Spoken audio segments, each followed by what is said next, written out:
আল্লাহর নবী যখনই মসজিদের মধ্যে প্রবেশ করলেন, এমন সময় আল্লাহর নবীর কাছে জিবরাইল আমিন এসে উপস্থিত হলেন।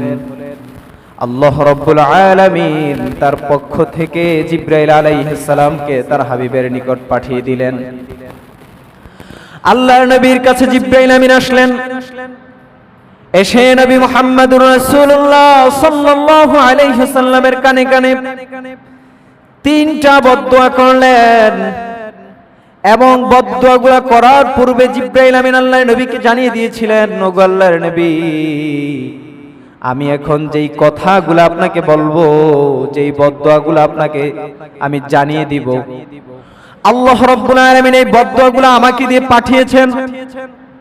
আপনি শুধু আমিন বলবেন। আল্লাহ স্বয়ং নিজে এই তিন ব্যক্তির বিরুদ্ধে বদদুয়া করেছেন। হে নবী, আমিও এই তিন ব্যক্তির বিরুদ্ধে বদদুয়া করলাম, আপনি নবীও এই তিনটা লোকের বিরুদ্ধে বদদুয়া করেন। এবার এক নম্বরে আল্লাহর নবীর কানে কানে যখন জিবরাইল আমিন বদদুয়া করলেন, প্রথম বদদুয়া করার পর আল্লাহর নবী প্রথম সিঁড়িতে পা রাখলেন। মিম্বরের মধ্যে উঠে যখন প্রথম সিঁড়িতে পা রাখলেন, তখন আল্লাহর নবী জোরে একটা বাক্য উচ্চারণ করেছেন। সেই বাক্যটা হলো আমিন। সেই বাক্যটার নাম কি? আমিন। আমরা জানি যখন আমরা মুনাজাত ধরি, মুনাজাত ধরার পর ইমাম সাহেব হুজুর যখন বলে, হে আল্লাহ আমাদের জীবনের গুনাহগুলি আপনি মাফ করে দেন, তখন আমরা সবাই এক বাক্যে পড়ি আমিন। এর মানে কি? আল্লাহুম্মা আমিন। এর মানে কি? হে আল্লাহ আমার দোয়াটা কবুল করে নাও। তো যখন আল্লাহ নবী আমিন বলেছেন, তাহলে এবার বুঝেন বদদুয়াটা কেমন শক্তিশালী হয়েছে, কত শক্ত হলো বদদুয়াটা। প্রিয় ভাইরা আমার, এবার প্রথম বদদুয়া যখন জিবরাইল আমিন করলেন, আল্লাহর নবী বদদুয়া শুনে না করলেন না, সাথে সাথে আল্লাহর নবী উচ্চ কণ্ঠে পড়লেন আমিন। এবার দ্বিতীয় নম্বরে যে বদদুয়া করলেন, দ্বিতীয় বদদুয়া যখন আল্লাহর নবী শুনলেন, দ্বিতীয় বদদুয়া শুনেও আল্লাহর নবী আমিন পড়লেন। কি পড়েছেন? আমিন পড়লেন। তৃতীয় বদদুয়াটা যখন জিবরাইল আমিন করলেন, তৃতীয় বদদুয়া করার পরও আমার নবী মুহাম্মদুর রাসূলুল্লাহ সাল্লাল্লাহু আলাইহি সাল্লাম আমিন পড়লেন। এই যে তিনবার আমিন পড়লেন, সাহাবীদেরকে ওই মুহূর্তে কিছুই বলেন নাই। আল্লাহর নবী খুতবার মধ্যে বসে খুতবা দিয়েছেন, আলোচনা করেছেন সাহাবীদেরকে নিয়ে, কিন্তু এই আমিন সম্বন্ধে সাহাবীদেরকে কিছুই বললেন না। জুমার নামাজ শেষ হয়ে গেল, নামাজ শেষ। এবার সব সাহাবীদের মনের মধ্যে প্রশ্ন আছে না নাই? প্রশ্ন আছে না যে আল্লাহর নবী কখনোই জুমার সময় মিম্বারে ওঠার সময় এভাবে আমিন পড়েন নাই, আজকে কেন এমন জোরে জোরে আমিন পড়লেন? প্রশ্ন তো মনের মধ্যে আছেই সব সাহাবীদের।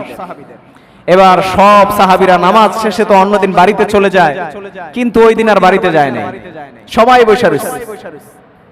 সবাই বসে থাকার পর আল্লাহর নবী যখন নামাজ শেষ করে সাহাবীদের দিকে ফিরলেন, সাহাবীরা তখন প্রশ্ন করলো আল্লাহর নবীকে, আল্লাহর হাবিব, আমরা তো কোন জুমাই আপনাকে দেখি নাই যে এভাবে আমিন পড়তে, কারণটা কি? এই জুমার মধ্যে আপনি কেন তিনবার আমিন পড়লেন? প্রিয় ভাইরা আমার, আমার নবী মায়ার নবী রাহমাতুল লিল আলামিন সাহাবীদেরকে ডেকে বললেন, আরে সাহাবীরা, তাহলে শোনো শোনো, তোমরা যেহেতু কারণ জিজ্ঞাসা করেছো, আমি যখন মসজিদের মধ্যে প্রবেশ করি তখন আমার কাছে আল্লাহ রাব্বুল আলামিন জিবরাইল আলাইহিস সালামকে পাঠিয়ে দিয়েছিলেন। জিবরাইল আমিন আল্লাহর পক্ষ থেকে আমার নিকট এসেছে। জিবরাইল আমিন এসে আমার কাছে তিনটা বদদুয়া করলেন। তিনটা বদদুয়া করার পর আমি নবী স্বয়ং ওই তিনটা বদদুয়ার উপর আমিন বলেছি। তোমরা কি শুনতে চাও নাকি এই তিনটা বদদুয়া কি? সাহাবীরা প্রশ্ন করলেন, আল্লাহর নবী তিনটা বদদুয়া কি, কাদেরকে বদদুয়া করলো? আল্লাহর নবী এবার এক নম্বরে সাহাবীদেরকে জানিয়ে দিলেন, ওরে আমার সাহাবীরা, তাহলে শোনো, তিনটা বদদুয়া যে করলেন তোর মধ্য থেকে প্রথম বদদুয়াটা হলো, তোমাদের মধ্য থেকে অর্থাৎ আমার উম্মতরা যারা রমজান মাস পাওয়ার পরেও রমজান মাস পাইল, কিন্তু রমজান মাস পাওয়ার পরেও আমার যে সকল উম্মতরা তাদের গুনাহগুলি মাফ করাইতে পারলো না, জিবরাইল আমিন বলল ওই ব্যক্তি ধ্বংস হোক। নাউজুবিল্লাহ পড়েন। ওই ব্যক্তি কি হোক? ধ্বংস হোক। আচ্ছা আপনারা বলেন, এই বদদুয়াটা কি জিবরাইল আমিন নিজে থেকে করেছে না আল্লাহর পক্ষ থেকে এনেছে? চিন্তা করেছেন কেমন বদদুয়া? আল্লাহ তাআলা বদদুয়াটা করেছেন, জিবরাইল আমিনও এটাতে সম্মতি দিয়েছেন, আর রাসূল তো আমিন বলে মঞ্জুরি করে দিয়েছেন। কেমন ভয়ঙ্কর বদদুয়া এটা! আপনারা কি পেরেছেন আপনাদের গুনাহগুলি মাফ করাইতে? আমি কি পেরেছি আমার গুনাহগুলি মাফ করাইতে? একমাত্র আল্লাহ তাআলাই ভালো জানেন। এজন্য গতকালকে এই 27 রাত্রে আমি বলেছিলাম আলোচনার মধ্যে যে তওবার নিয়তে 2 রাকাত নামাজ পড়তে। এখনো সময় আছে, রমজান মাস এখনো চলে যায় নাই, আরো 2 দিন 3 দিন আছে রমজান। তো আমরা ইস্তিগফারের নিয়তে, আল্লাহ আমার জীবনের সব গুনাহগুলি মাফ করে দাও, চোখটা বন্ধ করলে বলতে পারি কে কত গুনাহ করেছে। গুনার পাহাড় চারিদিকে, গুনাহ আর গুনাহ, মনের অজান্তে যে কত গুনাহ হয়ে গেছে আমরা আমাদের নিজেদেরও জানা নাই। এজন্য ইস্তিগফারের নিয়তে, তওবার নিয়তে, পর্দার আলের মা ও বোনদেরকেও বলছি, তওবার নিয়তে, ইস্তিগফারের নিয়তে 2 রাকাত নফল নামাজ পড়েন, আল্লাহর কাছে কান্নাকাটি করেন। আমি এই আলোচনার প্রাসঙ্গিক আলোচনা একটু করি আপনাদেরকে, একটা হাদিস আপনাদেরকে শুনিয়ে দেই। আল্লাহ রাসূল সাল্লাল্লাহু আলাইহি সাল্লাম বলেছেন, এই হাদিসটা আমি প্রায় সময় আপনাদেরকে শোনাই। আল্লাহ রাসূল বলেছেন, মান বাকা মিন খাশিয়াতিল্লাহি হারামাল্লাহু আলাইহিন নার। আল্লাহু আকবার পড়েন। আল্লাহর নবী মুহাম্মদুর রাসূলুল্লাহ সাল্লাল্লাহু আলাইহি ওয়াসাল্লাম এই হাদিসের মধ্যে জানিয়ে দিলেন, মান বাকা মিন খাশিয়াতিল্লাহি হারামাল্লাহু আলাইহিন নার। আল্লাহর নবী জানিয়ে দিলেন, আমার কোন উম্মত যদি আল্লাহ রাব্বুল আলামিনের ভয় অন্তরের মধ্যে রেখে আল্লাহ রাব্বুল আলামিনের ভয়ে তার চোখ থেকে 2টা ফোঁটা পানি ফেলে আল্লাহ রাব্বুল আলামিনের কাছে কান্নাকাটি করে গুনার জন্য মাপ চায়, হারামাল্লাহু আলাইহিন নার। আল্লাহ রাব্বুল আলামিন তার জন্য জাহান্নামের আগুনকে হারাম করে দিয়েছেন। পড়েন সুবহানাল্লাহ। জাহান্নামের আগুন আপনার জন্য হারাম যদি আপনি আল্লাহর ভয়ে 2টা ফোঁটা পানি চোখ থেকে ফেলতে পারেন। এই জন্য ভাইরা আমার, রমজান মাস আমাদের থেকে বিদায় নেয়নি, আরো কিছুদিন বাকি আছে। পর্দার আলের মা ও বোনদেরকে দৃষ্টি আকর্ষণ করে বলবো, জানি না আমাদের কার কত গুনাহ হয়ে গেছে, আল্লাহ রাব্বুল আলামিন তো আমাদের মনের কথাগুলো জানেন, আমাদের গুনাহ সম্বন্ধে আল্লাহ রাব্বুল আলামিন জানেন। এই জন্য নির্জনে রাতের অন্ধকারে তাহাজ্জুদ নামাজ পড়ে সালাতুল ইস্তিগফার পড়ে আল্লাহ রাব্বুল আলামিনের কাছে মাপ চাইতে হবে। আল্লাহ রাব্বুল আলামিন রহমতের সাগর আল্লাহ রাব্বুল আলামিনের কাছে আছে। আপনার এই গুনাহ আল্লাহ তাআলার কাছে কিছুই না রহমতের সাগরের তুলনায়। শুধু একবার ইস্তিগফার পড়েই দেখেন না, আল্লাহ তাআলা আপনাকে মাফ করে দিবেন ইনশাআল্লাহ। আল্লাহ তাআলা বলেছেন, লা তাকনাতু মির রাহমাতিল্লাহ, আমার রহমত থেকে তোমরা নৈরাশ হয়ে যেও না। আমার রহমতের সাগর অনেক বড়, আমার দয়ার সাগর অনেক বড়। শুধু ইস্তিগফার পর আমার কাছে ক্ষমা চাও, আমি আল্লাহ ক্ষমা করে দেওয়ার জন্য প্রস্তুত। এই জন্য ভাইয়েরা আমার, আমরা মূল আলোচনায় চলে যাই। আল্লাহর নবী সাহাবীদেরকে বললেন, এরে আমার সাহাবীরা শোনো শোনো, 1 নম্বর জিবরাইল আমিন যেই বদদুয়াটা করেছে, ওই বদদুয়াটা হলো যেই সকল উম্মতরা, যেই সকল আল্লাহর বান্দারা রমজান মাস পাওয়ার পরেও তাদের গুনাহগুলা মাফ করাইতে পারলো না, আমার আল্লাহ স্বয়ং নিজে বলেছেন ওই ব্যক্তি ধ্বংস হোক। নাউজুবিল্লাহ পড়েন। তখন আমি নবী আমিন বলে দিলাম। এবার সাহাবীরা জিজ্ঞাসা করলেন, আল্লাহর নবী তাহলে দ্বিতীয় নম্বরটা কি? আল্লাহর নবী বললেন, দ্বিতীয় নম্বর আমি যখন আমিন বললাম, আমি আমিন বলার পূর্বে জিবরাইল আমিন আমার কানের মধ্যে বলল, আমি যখন সিঁড়িতে উঠতেছি তখন জিবরাইল আমিন আমাকে বলল, দ্বিতীয় নম্বরে ওই সকল ব্যক্তিরা ধ্বংস হোক যারা নবী আপনার নাম শোনার পরেও, মুহাম্মাদুর রাসূলুল্লাহ শোনার পরেও যারা যারা সাল্লাল্লাহু আলাইহি ওয়াসাল্লাম পড়ে নাই, ওই ব্যক্তি ধ্বংস হোক। নাউজুবিল্লাহ পড়ে। আল্লাহ নবীর নাম শোনার পরেও যে সকল উম্মতরা সাল্লাল্লাহু আলাইহি ওয়াসাল্লাম পড়ে না, স্বয়ং আল্লাহ তাআলা জিবরাইল আমিনকে পাঠিয়ে দিলেন এটা বলে যে ওই ব্যক্তিরা ধ্বংস হোক। নাউজুবিল্লাহ। তাহলে যেখানেই যেই মজমার মধ্যেই আমার নবীর নাম শুনবেন, মুহাম্মদ এতটুকু শুনবেন, সাথে সাথে উচ্চ কণ্ঠে পড়বেন সাল্লাল্লাহু আলাইহি ওয়াসাল্লাম। বহু বক্তারা আছে ওয়াজের মধ্যে দেখবেন এটা পড়ে যে পড়েন সাল্লাল্লাহু, এতটুকু বইলা শ্রোতাদেরকে আর পরেরটা শেয়ার বলে না, এমন বক্তা আছে অনেক। তো পুরোটা পড়তে হবে। রাসূল সাল্লাল্লাহু আলাইহি ওয়াসাল্লামের দুরূদ নিয়ে কোনো কৃপণতা করা যাবে না। আপনি রাসূলের নাম শুনেছেন মুহাম্মদ অথবা রাসূল, এতটুকু শুনেছেন, আপনার পড়তে হবে সাল্লাল্লাহু আলাইহি ওয়াসাল্লাম। জিবরাইল আমিন আল্লাহর নবীর কানে কানে যখন এসে কথা বললেন, ওগো আল্লাহর নবী, আপনার নাম শোনার পরেও আপনার যেই সকল উম্মতেরা সাল্লাল্লাহু আলাইহি ওয়াসাল্লাম পড়ে না, আমার আল্লাহ বলে দিলেন ওই ব্যক্তি ধ্বংস হোক। নাউজুবিল্লাহ। এই জন্য ভাইরা আমার রাসূলের দুরূদ বেশি বেশি পড়তে হবে। এই কথার প্রসঙ্গে আমি আরেকটু আলোচনা টানতে পারি। আলোচনা কিন্তু মনে রাখবেন, আমরা দ্বিতীয় নম্বরে আছি। আল্লাহ রাসূল সাল্লাল্লাহু আলাইহি ওয়াসাল্লামের দুরূদ নিয়ে আমি ছোট্ট একটা ঘটনা আপনাদেরকে স্মরণ করে দিতে চাই।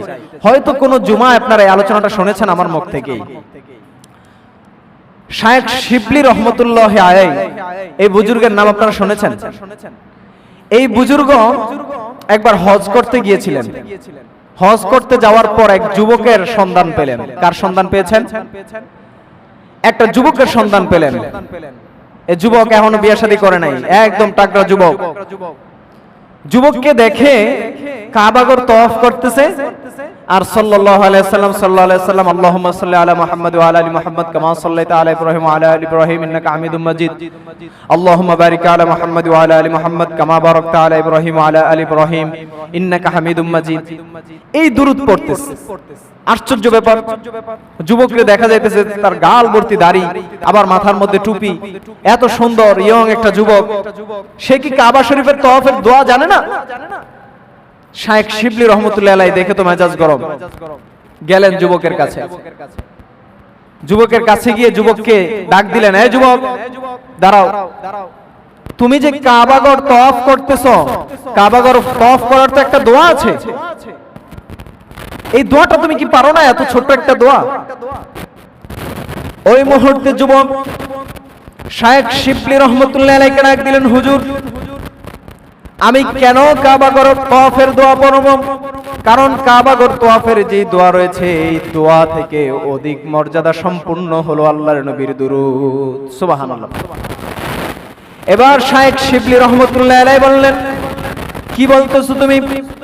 নবীর দুরূদ কি এই তওয়াফ করার দোয়ার থেকেও বেশি ফায়দা নাকি? যুবক ডাক দিয়ে বলল, হুজুর আমার জীবনে এমন একটা ঘটনা ঘটে গেছে, ওই ঘটনার মাধ্যমে আমি বুঝতে পেরেছি আল্লাহর নবীর দুরূদের উপরে আর কোনো দোয়া নাই, আর কোনো দোয়া আল্লাহর নবীর দুরূদের উপরে নাই। শায়েখ শিবলি রহমাতুল্লাহি আলাইহি আশ্চর্য ব্যাপার, এমন কি ঘটনা ঘটলো? ওনার মনের মধ্যে কৌতূহল জাগলো ওই ঘটনাটা জানার জন্য, যে এমন কি ঘটনা তোমার সাথে ঘটলো যে ঘটনা দিয়ে তুমি বুঝে গেছো দুরূদের সাথে আর কোনো দোয়ার কোনো তুলনা চলে না। এমন কোন ঘটনা ঘটছে আমাকে শোনাও। এবার যুবক শায়েখ শিবলি রহমাতুল্লাহি আলাইহি ডাক দিয়ে বললেন, হুজুর আমার জীবনে যে ঘটনাটা ঘটে গেছে, আমার পিতাকে নিয়ে যখন হজ করার উদ্দেশ্যে আমি বাগদাদ থেকে রওনা হলাম, আমি যখন বাগদাদ থেকে রওনা হলাম, বাগদাদ শহর আমি পার হইনি, এমন মুহূর্তে আমার বাবা ইন্তেকাল করলো। হজ করার সৌভাগ্য আমার বাবার হয় নাই। আমি যখন দেখলাম আমার বাবা ইন্তেকাল করলো, আমরা দুজন বাগানের মধ্যে ছিলাম, ওই বাগানের মধ্যে আমার বাবা ইন্তেকাল করলো।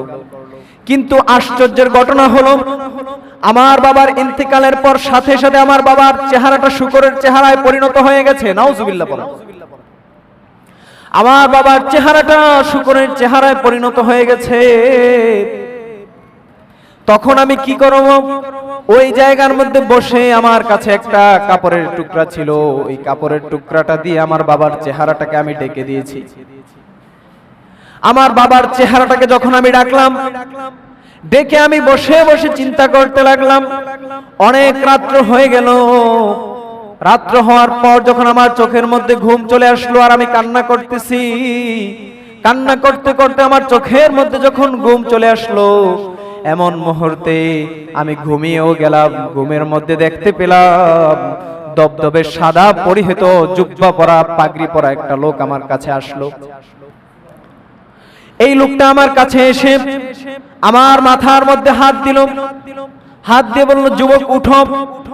আমি তখন উঠে দাঁড়াইলাম। উঠে দাঁড়ানোর পর দেখলাম ওই মানুষটা আমার বাবার চেহারার উপর আমি যেই কাপড়টা দিয়ে ঢেকে রেখেছি, ওই কাপড়টা ওই মানুষটা এসে যখন সরিয়ে ফেললো, ওই হুজুর যখন ওই কাপড়টা সরালো, কাপড় সরানোর পর দেখলাম তিনার হাতটা যখন আমার বাবার চেহারার উপর যখন এভাবে মুছে দিল, মুছে দেওয়ার পর আমি কি দেখতে পেলাম, আমার বাবার চেহারাটা এত সুন্দর হয়ে গেল, আকাশের চাঁদ যেভাবে চমকায় আমার বাবার চেহারাটা জান্নাতি মানুষের চেহারায় পরিণত হয়ে গেছে। সুবহানাল্লাহ। এই ঘটনা দেখে তো আমি আশ্চর্য। তখন আমি ওই হুজুরকে জিজ্ঞাসা করলাম, হুজুর আপনি কে? যখন প্রশ্ন করলাম হুজুর চলে যাইতে লাগলো।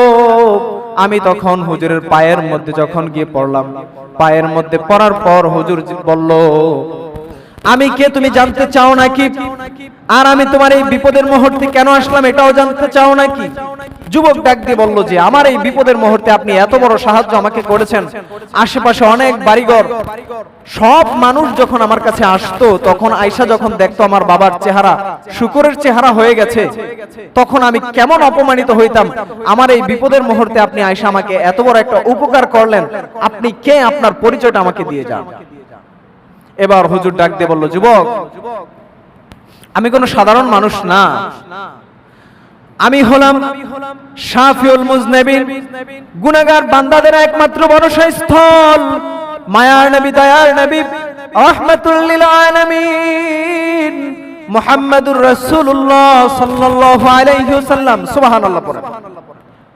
আল্লাহর নবী যখন আল্লাহর নবীর এই পরিচয় দিল যুবকের কাছে, যুবক পায়ের মধ্যে গিয়ে ঝাপড়ে পড়লো, পরে পায়ের মধ্যে চুমু খাওয়া শুরু করে দিল।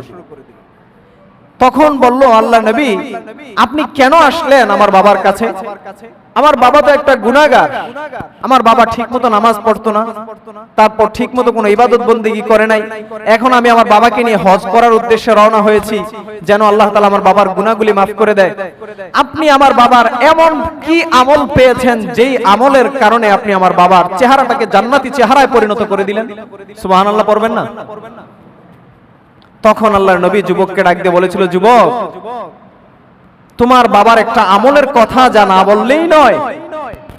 তোমার বাবা যদিও ঠিকমতো নামাজ পড়তো না, যদিও ঠিকমতো আল্লাহর হুকুমগুলো, আল্লাহর বিধানগুলো ঠিকমতো পালন করতো না, তোমার বাবার একটা আমল ছিল যেটা নিয়মিত তোমার বাবা করত। তখন যুবক আশ্চর্য হয়ে বলল, এমন কোন আমল যে আমল সম্পর্কে আমি জানি না?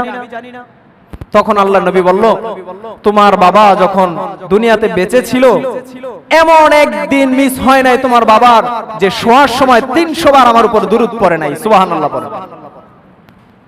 এমন একদিন তোমার বাবার এই আমল মিস হয় নাই, শুয়ে রইছে, শোয়ার সময়, ঘুমানোর সময় 300 বার দৈনিক আমার উপর দুরূদ পাঠ করতে করতে ঘুমিয়ে যেত। কখনো কখনো তার চেয়ে কম পড়তো, কারণ অনেক সময় দেখা যেত যে 100 বার দুরূদ পড়ছে আর চোখের মধ্যে ঘুম চলে আসছে, ঘুমিয়ে গেছে। তো এভাবে মূল কথাটা হলো দুরূদ শরীফ পড়তে পড়তে ঘুমাইতো প্রতিদিন। তো তোমার বাবা এই যে একটা আমল করত, এই আমল আমার কাছে আনার দায়িত্ব আমার নিজের না, বা আমি যে আয়েশা এই আমলটা নিয়ে যাব এমনটাও না। তোমার বাবা যে দুরূদ পড়তো, আল্লাহ রাব্বুল আলামিন তোমার বাবার এই দুরূদ পড়ার কারণে 2টা ফেরেশতা নিযুক্ত করে দিয়েছে। পড়েন সুবহানাল্লাহ। সেই ফেরেশতারা প্রতিদিন আমার কাছে তোমার বাবার দুরূদ নিয়ে আসতো, কিন্তু আজকে রাত্রে যখন তোমার বাবা মারা যায়, ওই 2 ফেরেশতা আমার কাছে আসে না।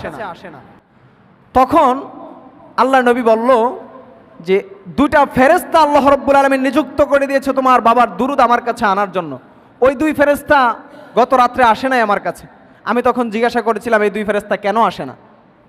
কিছুক্ষণ পর ওই দুই ফেরেশতা আমার কাছে আসলো, তাদের মনটা বেজার ছিল, আর আমার কাছে সম্পূর্ণ ঘটনাটা খুলে বলল যে আল্লাহ নবী, অমুক ব্যক্তি তো আপনার নামে যে দুরূদ পড়তো ওই ব্যক্তি মারা গেছে, আর তার চেহারাটা শূকরের চেহারায় পরিণত হয়ে গেছে। তখন আল্লাহ নবী মুহাম্মদুর রাসূলুল্লাহ সাল্লাল্লাহু আলাইহি সাল্লাম তিনি বললেন যে তখন আমি আর রওজায় থাকতে পারলাম না, আমি তোমার বাবার চেহারাটাকে জান্নাতি চেহারায় পরিণত করার জন্য আমি স্বয়ং নবী নিজে চলে আসলাম। সুবহানাল্লাহ। দুনিয়ার নজির এখনো এমন আছে, বহু আলেমরা, আমার দেশের আলেমরাই, বহু আলেমরা নবীকে স্বপ্নে দেখতেছে। নবী আসছে, এসে তার মাথার মধ্যে হাত বুলিয়ে দিচ্ছে অথবা কিছু শিখিয়ে দিচ্ছে, দুরূদ শিখাচ্ছে। এমন স্বপ্নে অনেক মানুষ, শুধু আলেমরা না, সাধারণ মানুষরাও নবীকে দেখে। এটা কি আপনারা জানেন? এই ঘটনা আপনারা জানেন? এই সমস্ত কথা, এই হাদিস আপনারা জানেন? বহু আমল আছে, যেমন আপনি যদি দুরূদ পড়তে পড়তে ঘুমিয়ে যান, 40 দিন লাগাতার যদি জামাতের সহিত নামাজ আদায় করেন এবং 40 দিন পুরাটাই যদি আপনি আল্লাহুম্মা সাল্লি আলা মুহাম্মাদিন নাবিয়্যিল উম্মিয়্যি ওয়া আলা আলিহি ওয়া সাল্লিম তাসলিমা, এই দুরূদ পড়তে পড়তে ঘুমিয়ে যান, এই 40 দিনের মাঝখানে ইনশাআল্লাহ আপনি রাসূলকে দেখবেন। যদি নাও দেখেন, আপনি আপনার জীবনে কোনো একদিন রাসূলকে দেখবেন।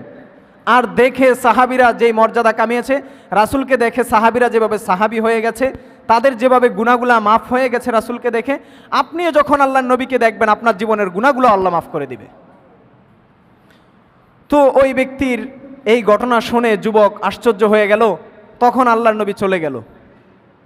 তখন ওই যুবক শায়েখ শিবলি রহমতুল্লাহ আলাইহিকে ডেকে বলল, হুজুর, আমি যখন দুরূদ শরীফের এত ফায়দা দেখতে পেলাম, আমি প্রতি মুহূর্তে মুহূর্তে আল্লাহর নবীর শানে দুরূদ পাঠ করি। পড়েন সুবহানাল্লাহ। এই কারণেই আমি কাবা শরীফ তওয়াফের নির্দিষ্ট দোয়া না পড়ে দুরূদ শরীফ পড়তেছি। শায়েখ শিবলি রহমতুল্লাহ আলাইহি তিনি যুবককে ডাক দিয়ে বললেন, যুবক, তুমি যেই খুঁটির সন্ধান পেয়েছ, এই খুঁটির সন্ধানকে আরো মজবুত করে ধরো, এই খুঁটি কাল কিয়ামতের দিন তোমাকে জান্নাতে নিয়ে যাবে। পড়েন সুবহানাল্লাহ। আলোচনা কোথা থেকে গেছে মনে আছে তো? আজকে একটা হাদিস আলোচনা করব আপনাদেরকে। হাদিসটা আপনারা শুনেছেন।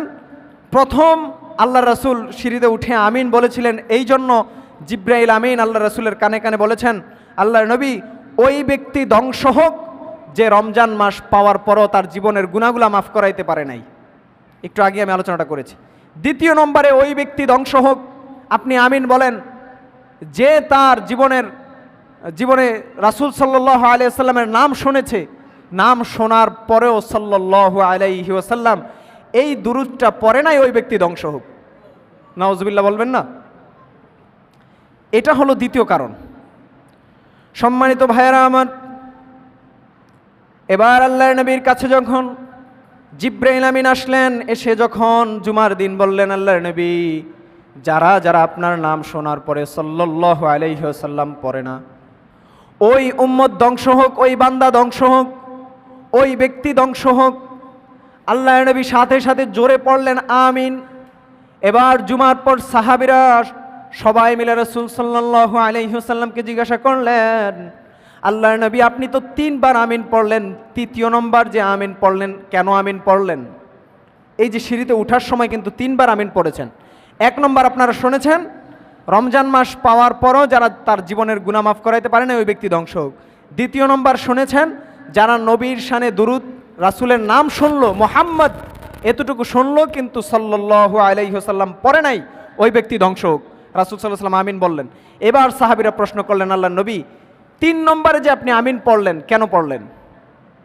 আল্লাহর নবী মুহাম্মদুর রাসূলুল্লাহ সাল্লাল্লাহু আলাইহি ওয়াসাল্লাম সাহাবীদেরকে বললেন, তৃতীয় নম্বরে আমি আমিন এই জন্য বলেছি, জিব্রাইল আমিন আল্লাহর পক্ষ থেকে আমার কাছে যে বার্তাটা পৌঁছাইছে, ওই বার্তাটা হলো জিব্রাইল আমিন আমার কানে কানে বলেছে, যারা যারা তাদের বাবা মাকে জীবদ্দশায় পেয়েছে, অর্থাৎ বাবা মা তাদের জীবনে পেয়েছে, বাবা মা পাওয়ার পরেও যারা তাদের ওই বাবা মার থেকে তার জীবনের যে ভুলগুলি সে বাবা মার সাথে করেছে, যে অন্যায়গুলি করেছে, অর্থাৎ তার বাবা মা তার প্রতি সন্তুষ্ট ছিল না, তার বাবা মা তার প্রতি অসন্তুষ্ট, তার বাবা মা তার প্রতি নারাজ, তো এই সন্তান যদি তার বাবা মার এমন নারাজ সন্তান হয়ে থাকে, অবাধ্য সন্তান হয়ে থাকে, তাহলে আল্লাহ রাব্বুল আলামিন স্বয়ং নিজে বদদোয়া করেছেন, আর সেই বদদোয়া জিব্রাইল আমিন এনেছেন আল্লাহ নবীর কাছে।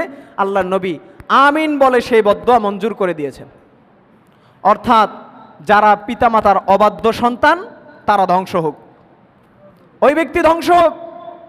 এই জন্য ভাইরা আমার, আমাদের যাদের বাবা মা বেঁচে আছে, অনেকের বাবা নাই মা আছে, অনেকের মা নাই বাবা আছে, তো এমন যাদের বাবা মা বেঁচে আছে, আমরা যারা বাবা মার অবাধ্য হয়ে আছি, যেইভাবেই হোক যেই করেই হোক বাবা মার মন জয় করতে হবে এবং বাবা মার বাধ্য সন্তান হতে হবে। বাবা মা যেন আপনার প্রতি সন্তুষ্ট থাকে। বাবা মা যদি আপনার প্রতি অসন্তুষ্ট হয়ে মারা যায়, তাহলে ওই যে আল্লাহ রব্বুল আলামিন নিজে বদদোয়া করেছেন, জিব্রাইল আমিনও এই বদদোয়ার মধ্যে সন্তুষ্ট ছিলেন, এবং রাসূল সাল্লাল্লাহু আলাইহি সাল্লাম রহমতের নবী হওয়ার পরেও নিজে আমিন বলে বদদোয়া করেছেন ওই ব্যক্তির উপর যার প্রতি তার বাবা মা অসন্তুষ্ট এবং যে বাবা মার অবাধ্য সন্তান। এখন আপনারা যারা বৃদ্ধ হয়ে গেছেন, যাদের বাবা মা নাই, আপনাদের মনের মধ্যে প্রশ্ন জাগে না, তাহলে আমরা কি করব? আমাদের বাবা মা তো অন্ধকার কবরে চলে গেছে, আমরা কি করব? আপনাদের জন্য সুযোগ হলো এই রমজান মাস আপনারা যাকাত আদায় করে দিবেন, ফেতরা দিবেন এবং আপনাদের বাবা মার নামে সদকা করবেন। অনেক দরিদ্র মাদ্রাসার ছাত্ররা আছে যারা কিতাব কিনতে পারে না, তাদেরকে কিতাব কিনে দিবেন। অনেক এতিম ছাত্ররা আছে যারা পাঞ্জাবি কাপড় চোপড় বানাতে পারে না, টুপি কিনতে পারে না, তাদেরকে টুপি কিনে দিবেন, পাঞ্জাবি বানিয়ে দিবেন। অনেক এতিম এলাকার মধ্যে আছে যারা চাউল কিনতে পারে না, ঈদের সময় যে সেমাই কিনে যে মিষ্টিমুখ করবে, চিনি কিনবে, এই টাকাটাও তার কাছে নাই, তো আপনি তাকে সেমাই কিনে দিবেন, চিনি কিনে দিবেন, বা তার কি কি লাগে তাকে জিজ্ঞাসা করবেন, তার মাথায় হাত বুলে জিজ্ঞাসা করবেন তোমার কিসের প্রয়োজন, আপনি কিনে দিবেন। আপনি লক্ষ লক্ষ টাকা, হাজার হাজার টাকার মার্কেটিং করতেছেন, আপনি সেই পাকিস্তানি ড্রেস কিনতেছেন আপনার মেয়ের জন্য, আপনার স্ত্রীর জন্য 10,000 টাকা দিয়ে, 5,000 টাকা দিয়ে। একটা দরিদ্ররে আপনি 1,000 টাকা দিয়ে একটা পাঞ্জাবি বানিয়ে দিলে আপনার লস কোথায়? একটা দরিদ্র মহিলাকে আপনি একটা শাড়ি কিনে দিলে আপনার লস কোথায়? এই জন্য ভাইয়েরা আমার, আপনাদের বাবা মার নামে, যাদের বাবা মা অন্ধকার কবরে চলে গেছে, তাদের নামে কিছু টাকা এতিম মিসকিন ফকির যারা রয়েছে এলাকার মধ্যে, দরিদ্র যারা রয়েছে, তাদেরকে দান করে দেন। কোন উদ্দেশ্যে? আল্লাহ তাআলা যেন আপনার বাবা মাকে জান্নাতের উচ্চ মাকাম দান করে, আপনার বাবা মার কবরটাকে যেন আল্লাহ রব্বুল আলামিন জান্নাতের বাগিচা বানিয়ে দেয়, টুকরা বানিয়ে দেয়। এই নিয়তে, আপনার বাবা মার মাফের নিয়তে আপনি কিছু সদকা করেন, দান করেন। ইনশাআল্লাহ আপনার বাবা মা যদি আপনার প্রতি নারাজও থাকে, তার কবর থেকে আপনার জন্য দোয়া আসবে। আপনার প্রতি আল্লাহ তাআলা সন্তুষ্ট থাকবেন। আপনি টাকা পয়সা কি করবেন? আপনার সন্তানের জন্য রেখে যাবেন। আপনার সন্তান এই টাকা দিয়ে বিড়ি সিগারেট খাবে, গাঞ্জা খাবে, অথবা এই টাকা দিয়ে গানের কনসার্টের আয়োজন করবে। এই যে আপনার সন্তানগুলা যার জন্য আপনি টাকা পয়সা রেখে যাচ্ছেন, আপনার জন্য সে সদকা করবে না। আজ যদি আপনি আপনার সন্তানকে সাথে নিয়ে কিছু টাকা সদকা করেন, গরিবদেরকে, গরিব মিসকিনদেরকে দান করেন, আপনি যখন কবরে চলে যাবেন, আপনার সন্তানও আপনার নামে এভাবে সদকা করবে। এই জন্য ভাইরা আমার, আসুন আমরা আজকে যে আলোচনা শুনলাম, যে হাদিস শুনলাম, এই হাদিসের সংক্ষিপ্তভাবে আমরা একটু শুনে নেই। আল্লাহর নবী 1 নম্বরে আমিন বলে বদদোয়া করেছেন, যারা যারা রমজান মাস পাওয়ার পরেও তাদের গুনাহগুলা মাফ করাইতে পারে নাই, রমজানের কিন্তু আরও 2-3 দিন বাকি আছে, এই জন্য সালাতুল ইস্তেগফার পড়তে হবে, তওবার নিয়তে নামাজ পড়তে হবে 2 রাকাত, আল্লাহ তাআলার কাছে কান্নাকাটি করতে হবে। মাম বাকা মিন খশিয়াতিল্লাহি হারামাল্লাহু আলাইহিন নার, আল্লাহ রাসূল বলেছেন, কেউ যদি আল্লাহ তাআলার ভয়ে চোখ থেকে 2 ফোঁটা পানি ফেলে, হারামাল্লাহু আলাইহিন নার, আল্লাহ তাআলা তার জন্য জাহান্নামের আগুনকে হারাম করে দিবেন।